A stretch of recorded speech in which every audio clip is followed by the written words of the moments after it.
Sa videong ito, tatalakayin natin ang kwento ni Job. Ito ay tungkol sa isang lalaking mayaman at matuwid na dumanas ng matinding kapighatian sa Biblia.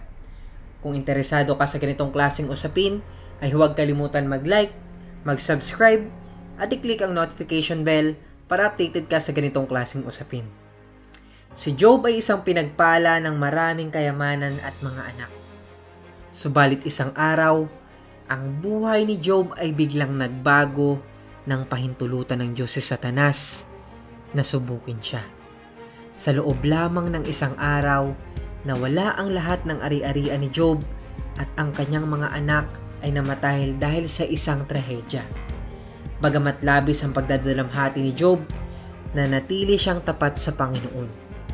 Ang sumunod na mga kabanata ng aklat, ipinakita ang mga pag-uusap sa pagitan ni Job at ng kanyang tatlong mga kaibigan na nagtatangkang ipaliwanag ang kanyang mga paghihirap. Hindi sila nagkasundo sa kanilang mga paliwanag at nagsimulang magduda si Job sa mga layunin ng Diyos.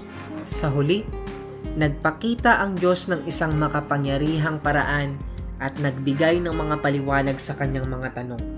Napagtanto ni Job ang kanyang limitasyon bilang tao at nakita rin niya ang soberanya ng Diyos. Sa pagtatapos, binigyan si Job ng Diyos ng higit pang biyaya kaysa sa una niyang mga kayamanan at siya'y pinagpala ng Panginoon.